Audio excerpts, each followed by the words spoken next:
জুয়েবা প্রথম নিয়মিত ক্লাসে যোগ দেবে। সহকর্মী ডক্টরেট শিক্ষার্থীদের সাথে অপেরা মহড়া করবে এবং প্রোগ্রামটি সম্পূর্ণ করার জন্য একটি চূড়ান্ত গবেষণাপত্র জমা দেবে বলে আশা করা হচ্ছে।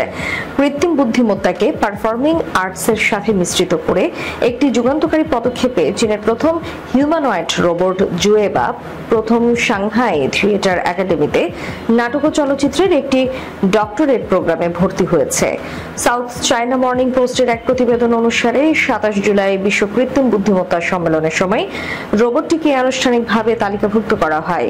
1.75 মিটার লম্বা এবং প্রায় 30 কিলোগ্রাম ওজনের জুয়েবা প্রথম সাংহাই বিজ্ঞান ও প্রযুক্তি বিশ্ববিদ্যালয় এবং ড্রয়েড আপ রোবোটিক্স যৌথভাবে তৈরি করেছে। রোবটটি একটি সুদর্শন প্রাপ্তবয়স্ক পুরুষের মতো বাস্তবসম্মত মুখের অভিব্যক্তির জন্য সিলিকন ত্বকে এবং চশমা, শার্ট এবং ট্রাউজার পরানো হয় তাকে। রোবটটি ম্যান্ডারিন ভাষায় সাবলীলভাবে যোগাযোগ করে এবং মানুষের সাথে শারীরিকভাবে যোগাযোগ করতে পারে।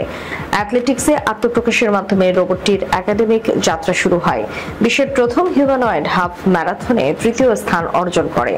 এখন জুয়েবা প্রথম ঐতিহ্যবাহী চীনা অপেরা, যা চীনা পারফর্মিং আর্টের প্রাচীনতম এবং সবচেয়ে সম্মানিত রূপ। এর উপর 4 বছরের পিএইচডি করার জন্য প্রস্তুত। এসসিএমপির উদ্ধৃত দিয়ে সাংগুয়াং নিউজ জানিয়েছে, রোবটটিকে একটি ভার্চুয়াল স্টুডেন্ট আইডি দেওয়া হয়েছে এবং একজন পরামর্শদাতা হিসেবে নিযুক্ত করা হয়েছে বিখ্যাত সাংহাই শিল্পী এবং অধ্যাপক ইয়াং কিং কিং।